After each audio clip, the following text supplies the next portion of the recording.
Reasoning skill channel में पुनः एक बार आपका बहुत बहुत स्वागत है। आज आपके लिए एक बहुत ही महत्वपूर्ण बिंदु मैट्रिक्स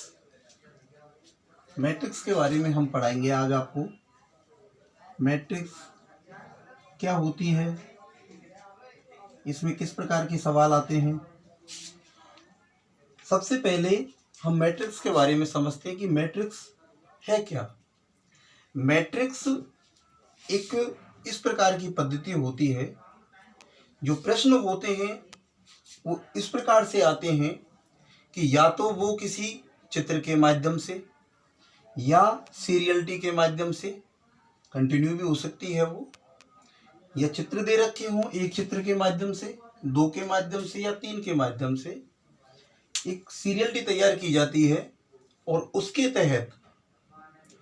तहत हमको एक चित्र में आपके लिए एक परफॉर्म तैयार किया हुआ होता है, दूसरे में भी उसी के हिसाब से होता है, और तीसरे में कोई फिल इन द ब्लैंक्स दिया हुआ होता है जिसको पूरा करना होता है। इसके लिए सबसे प्रमुख होता है कि आपको गणित के अंदर जो मुख्य हैं, जैसे जोड़, बाकी, गुणा, भाग, वर्ग, घन, भाज्य, अभाज्य, सम, विषम, इनके बारे में जानकारी होना अति आवश्यक है। यदि इनके बारे में आपको जानकारी नहीं है तो मैट्रिक्स का जो क्वेश्चन है वो नहीं हो सकता। और सामान्य सी बात है कि ये सब चीज़ें आपको सभी को आती है। इसमें सबसे ज़्यादा मैट्रिक्स में रियल में या तो प्लस का काम पड़ता है, या घन का, या वर्ग का, ये सबसे ज़्यादा पड़ता है। इसमें आपने देखे होंगे इस प्रकार के बहुत सारे क्वेश्चन, इसमें घन और वर्ग का बहुत काम पड़ता है। मैं आपके लिए कुछ एग्जाम्पल बताऊंगा, उन एग्जाम्पलों से आप आसानी समझ जाओगे कि मैट्रिक्स है क्या, किस प्रकार के क्वेश्चन होते हैं।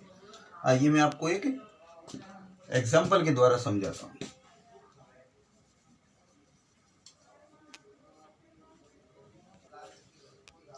इस क्वेश्चन में, ये क्वेश्चन है, एक चित्र दिया हुआ है।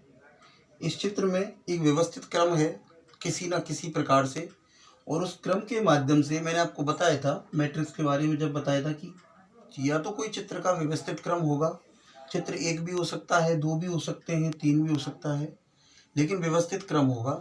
अब जैसे ही है एक एग्जाम्पल लिया है हमने, एक चित्र दे रखा है, इस चित्र में कुछ संख्याओं को इसमें अंकन किया गया है। ये इधर ये क्वेश्चन मार्क है, और आपको ये बताना है कि इधर क्या आएगा। देखो मैंने आपको बताया था इसके अंदर जोड़, बाकी, घन, वर्ग, सम, विषम, जो भी मैथ के जो मुख्य बिंदु होते हैं उन सब के बारे में आपको जानकारी होना बहुत ज़रूरी है। अब आप देखिए, इसमें किसी ना किसी प्रकार से इनको आपस में सेट किया गया है। आप खुद देखिए एक बार, चलो मैं इसको बता देता हूँ। जैसे किसी एक, मैं इसको लेके चलता हूँ, या फिर इसको लूँ या ये लूँ, अपने आप इसका ऑटोमेटिक आंसर आ जाएगा, मालूम चल जाएगी हमें। जैसे 25 और 9 कितने होते हैं, मैंने इसको ले रहा हूँ, ध्यान रखना, और 9 इक्वल टू 34। 25 और 9 इन दोनों संख्याओं को जोड़ा और उत्तर आया 34। ये दोनों संख्याएं जुड़ने के बाद में इस चित्र में आंसर यहाँ पे शो कर रही है। ये कितना है, ये 34।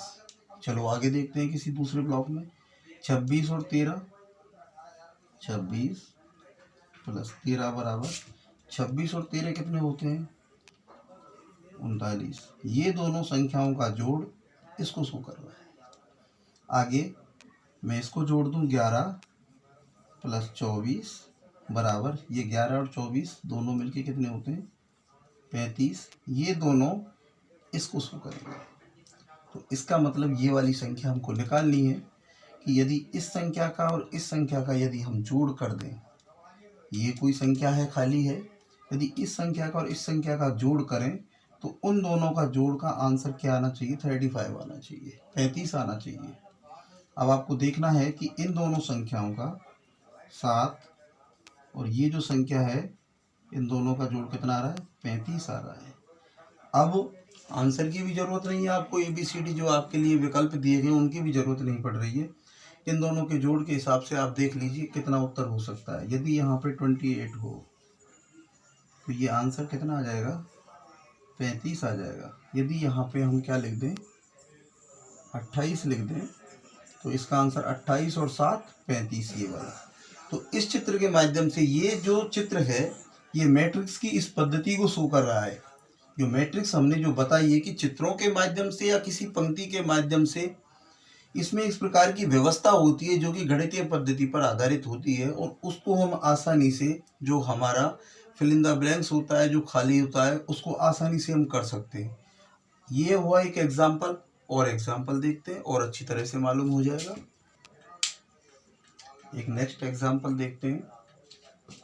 इसके अंदर 1, 2 और ये 3, ये संरचना, एक चित्र दिया हुआ है। मैंने आपको बताया था वो 1 भी हो सकता है, 2 भी हो सकते हैं, 3 भी हो सकते हैं। इसमें क्रम दे रखा है 1, 2, 3। इसका मतलब ये जो व्यवस्था है, ये जो चित्र का जो क्रम है, जो CD है तैयार की गई है, बिल्कुल ये पूरा है, ये भी पूरा है, ये पूरा नहीं है। इसके अंदर ये क्वेश्चन मार्क दिया हुआ है, इसका मतलब यहाँ से आपको इस जगह पे आंसर लगाना है। क्या आंसर होगा, कोई ना कोई क्रम होगा, इनका किसी न किसी प्रकार से एक गणितीय पद्धति के द्वारा कहीं ना कहीं संबंध होना चाहिए। जैसे 4, 3, 25, 2, 7, 53, तो 5, 1 आंसर आ जाएगा। लेकिन सबसे पहले ये देखना है कि इसके अंदर जो ये 2 दी हुई हैं, ये 2 चित्र दिए हुए हैं, पहला और ये दूसरा, इनका व्यवस्थाओं का क्रम किस प्रकार से सही बैठता है, तो फिर इसको देखेंगे हम, तो इसका फिर स्वतः ही हो जाएगा। देखते हैं 4, 3, 25।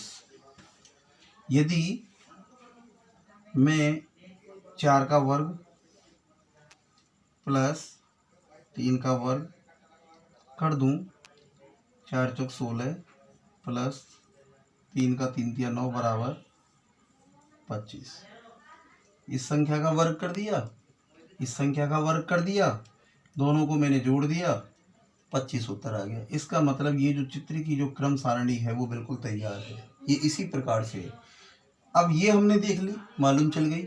अब ये देखो क्या ये भी सही है, ये भी इसी प्रकार से होनी चाहिए। ऐसा नहीं कि ये कुछ अलग हो, ये कुछ अलग हो, नहीं।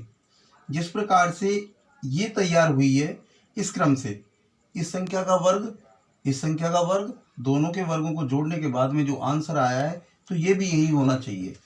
जैसे 2 का वर्ग प्लस 7 का वर्ग इज इक्वल टू 4 प्लस 49, क्या 53 है इसमें, 53, 53 हाँ है। इसका मतलब इस प्रकार का ये व्यवस्थाओं का जो क्रम है बिल्कुल सही है। इसको देखना है, 5 का वर्ग, 1 का वर्ग, 25, 1, 26। इसका मतलब इसके अंदर 26 होना चाहिए। आपके विकल्पों में उत्तर देख लीजिए, 1, 2, 3, 4 में 26 दिया हुआ होगा, 26 दे रखा होगा। इसका मतलब सारणी का जो क्रम है वो इस हिसाब से बिल्कुल सही बैठता है। एक और एग्जाम्पल देखते हैं। एक एग्जाम्पल दिया हुआ है जिसके अंदर ये 3 चित्र दिए हुए हैं, और उन चित्रों के माध्यम से ये सारणी है जो वो कहीं ना कहीं हिसाब से पूरी कर रखी है। ये क्वेश्चन मार्क है, इसका मतलब इसका आंसर निकालना है।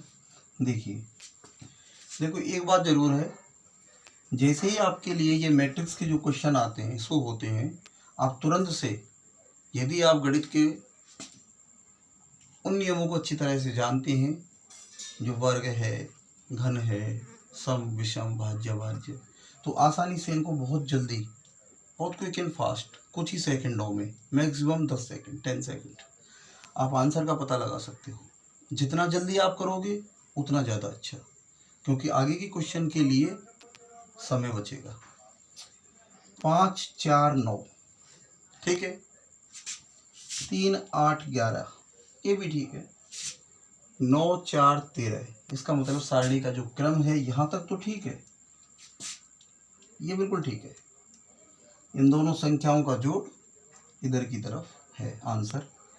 5, 4, 9, 3, 8, 11, 9, 4, 13। अच्छा, ये है 20, 5 चौका 20। इसकी तरफ हमारी नज़र गई, इस क्वेश्चन की तरफ हमारी नज़र गई। हमने इस पहली वाली आकृति को देखा, यहाँ पे 9 था और 5 और 4 9 हमारे तुरंत दिमाग में आया। अगली वाली की तरफ हमने जैसे ही देखा, हमारे दिमाग में सबसे पहले क्या आया था कि 5 और 4 9 इस प्रकार की एक तैयार हो रहा है, ये सीरीज तैयार हो चुकी है। तो 3 8 11 हमें तुरंत हमारे दिमाग ने क्लिक किया कि ये बिल्कुल जो प्रक्रिया है बिल्कुल सही है, सिस्टम से चल रही है। 9 4 13 इसकी तरफ भी जाना है। 20 कब आता है? 5 चौका 20, ठीक है। 8 तिया 24, 9 और 4 वो 9 चौका 36। इसका मतलब इसका आंसर हो गया 36। वेरी सिंपल, बहुत ही जल्दी होने वाली ये मैट्रिक्स वो आसान प्रक्रिया है जिसके माध्यम से हम आसानी से तुरंत, थोड़ा सा उसमें दिमाग तो देखो लगाना पड़ेगा। मैथ के बारे में, गणित के उन बिंदुओं को तो आपको बहुत ज़रूरी है कि आप उनको अच्छी प्रकार से जानते हो, अन्यथा फिर जोड़ बाकी घटाव गुणा भाग उसी प्रक्रिया में लगे रहेंगे, समय ज़्यादा खराब हो जाएगा आपका, वो बेकार है। समय कम से कम, ज़्यादा से ज़्यादा 10। 9 आपके दिमाग में आया, 5 और 4 9 हो गई। 24 आपके दिमाग में आया, 8 दिया 24 हो गई। आंसर आप जल्दी पहुंच पाओगे तुरंत। एक और देखते हैं, एक और एग्जाम्पल देखते हैं। मैंने ये लिख दिया है, आप इसको देखिए। इसमें ये गोला दिया हुआ है, इसके बीच में कुछ संख्या लिखी हुई है बड़ी, और साइड में कुछ छोटी छोटी संख्याएं लिखी हुई हैं। इसी प्रकार से इसको देखें तो भी यही प्रक्रिया है। इसके बीच में क्वेश्चन मार्क लगा हुआ है, इसका आंसर आपको बताना है, और चारों तरफ जो 4 संख्याएं हैं वो दी गई हैं। देखते हैं कैसे होता है। ये 100 है, इस 100 से आपको मालूम चल जाना चाहिए कि ये किसी न किसी संख्या का या तो वर्ग होगा। आसान है, 100 आ रहा है तो भाई 0 आती है तो बहुत आसान हो जाता है, या 5 की संख्या आती है तो भी बहुत आसान हो जाता है। या तो किसी का वर्ग भी हो सकता है, ये घन भी हो सकता है, जोड़ भी हो सकता है, कुछ और भी हो सकता है। 4 3 7 2 9 1 10, 10 का वर्ग। 4 3 7 और 2 9 और 1 10, 10 का वर्ग 100। क्या अगली संख्या इसी प्रकार से है? 5 और 2 7 और 1 8, 8 का वर्ग तो आप जानते हो 64। तो ये भी ऐसे ही होगा, 4 और 3 7 और 2 9 और 2 11। इन सभी संख्याओं को जोड़ लिया अपन ने। 2 और 2 4 और 4 8 और 3 11। 11 का वर्ग कितना होता है? 121। आंसर बहुत ही सिंपल है, बहुत ही आसान है, कोई प्रकार की कोई परेशानी नहीं है, ऐसा कुछ नहीं है। एक और देखते हैं एग्जाम्पल। ये एक नेक्स्ट एग्जाम्पल मैंने लिखा है, पहले जैसा है सेम, सूरत तो पहले की जैसी ही है, बीच में क्वेश्चन मार्क लगा हुआ है। ये क्वेश्चन आपके सामने है। इस क्वेश्चन को आप पहले अपनी कॉपी में लिखिए, वीडियो को यहीं के ही रोकिए, स्वयं इसका आंसर निकालिए। क्या आप इसको सही कर पाते हो? मैं एक साइड में हो जाता हूँ, आप इसको आसानी से एक बार पहले अच्छी तरह अपने कॉपी में लिख लें और फिर देखें इसको। एक बार पुनः बता देता हूँ मैं आपको यहीं की यहीं कि मैट्रिक्स कुछ संख्याओं, पदों आदि को किसी नियम के अनुसार विशेष चित्र, पंक्ति या अन्य किसी आकार के रूप में व्यवस्थित किया जाता है। बीच में एक खाली स्थान होता है, कोई खाली स्थान हो सकता है, उसे खाली छोड़ दिया जाता है, जिसे अभ्यर्थी स्वयं उसकी पहचान करता है कि इसमें क्या कुछ हो सकता है और उसको वो पूरा करने की कोशिश करता है। इसके अंदर प्रश्नों को हल करने के लिए स्टूडेंट्स को वर्ग, घन, सम विषम, भाज्य अभाज्य, ये जो कुछ सभी संख्याएं होती हैं उनकी जानकारी होना बहुत ज़रूरी है। यदि आपको उनकी जानकारी है तो आप इसको आसानी से हल कर सकते हो। आपने देख लिया होगा इसको हल करके, आपका आंसर भी आ गया होगा। अब मैं इसको स्वयं करा के बताता हूँ आपके लिए, इसका आंसर क्या निकल के आता है, क्या आपका सही है या अभी भी कोई कमी है। 27, 37, आंसर यहाँ निकालना है आपको। कुछ संख्याएं दे रखी हैं 4, 3, 5, 2। देखिए इन संख्याओं का वर्ग चारों का, 4 का वर्ग मैं आंसर डायरेक्ट लिख दूं आपको हो तो 16। इसका क्या होता है +9, 5 का 25, इसका 4। ये सभी संख्याओं का मैंने वर्ग किया है और वर्ग करने के बाद में मैं इनको जोड़ देता हूँ। 16, 9, 25 और 4। 16 और 9 25 और 25 50 और 4 54। लेकिन इसमें बीच में 27 दे रखा है। हमारे दिमाग ने तुरंत क्लिक किया, इसको यदि मैं बटे 2 कर दूं तो 27 आ जाएगा। इस वाली सीरीज का सिस्टम सही बैठ गया। इसको भी देख लेते हैं। 5 का वर्ग प्लस 6 का वर्ग, 2 का वर्ग प्लस 3 का वर्ग इज इक्वल टू 25, 36, 4, 9। टोटल कर लीजिए क्या आता है इसका। टोटल करने के बाद में इसका आएगा 74। 74 आ गया। बटे 2 करके देखूं 37। कितना है 37। इसका मतलब इस चित्र का व्यवस्थाओं का क्रम, इसका भी क्रम बिल्कुल सेम है। इसको करते हैं 5 का वर्ग, 2 का वर्ग, 2 का वर्ग, 9 का वर्ग, 25, 4, 4, 81। जोड़ लीजिए क्या है 25 और 4 29, 29 और ये 81, इसको सीधा जोड़ लें। 25 और 4 29, 30 और 8 3 11 और 4 114।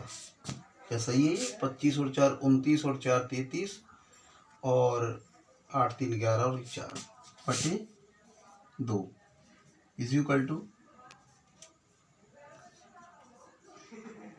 57। इसका मतलब इसके बीच में आंसर आएगा 57। समझ में आ गया। आपने भी करके देखा। यदि आपका 57 आंसर आ चुका है, बहुत अच्छा, आपको समझ में भी आ चुका है। थोड़ा सा इसका अभ्यास करें। इसी प्रकार के चित्र होते हैं, उनको चित्रों का ये जरूरी नहीं है कि इस प्रकार से हो। चित्र ऐसे भी हो सकते हैं, चित्र ये भी हो सकते हैं, और भी कोई क्रम हो सकता है। चित्र ही तो दे रखे हैं, लेकिन उसके अंदर ये जरूर देख लो कि उसमें व्यवस्थाओं का जो क्रम दे रखा है, जो गणितीय पद्धति दे रखी है, वो किस हिसाब की दे रखी है। क्या वर्ग है, घन है, जोड़ है, बाकी है, या घटाव है। हो सकता है कि कुछ संख्या जोड़ हो सकता है कि कुछ घटाव के अंदर आ रही हो। लेकिन कुछ एक बीच में बड़ी संख्या होगी, साइड में कोई बड़ी संख्या होगी, वो इसका उत्तर बना देगी आपके लिए। आपका दिमाग तुरंत इस बात पे क्लिक करना चाहिए कि इसके अंदर क्या है। यही मैट्रिक्स है। बहुत ही आसान है, इसको आप आसानी से कर सकते हो। ये सभी एग्ज़ाम जो होते हैं उसमें इसका क्वेश्चन अवश्य आता है। एक क्वेश्चन आपको ज़रूर मिलेगा, आप देख सकते हैं। तो मुझे विश्वास है कि आप इसको अच्छी प्रकार से समझ चुके होंगे और अब इसको गलत की कोई भी गुंजाइश नहीं है। आपकी ये जो मैंने बताया, ये मैट्रिक्स बताई, आपकी अच्छी प्रकार से समझ में आ गया। मुझे बहुत खुशी है। बहुत बहुत धन्यवाद। आगे मैं आपको नए बिंदु के साथ में अगली वीडियो में पुनः मिलूँगा।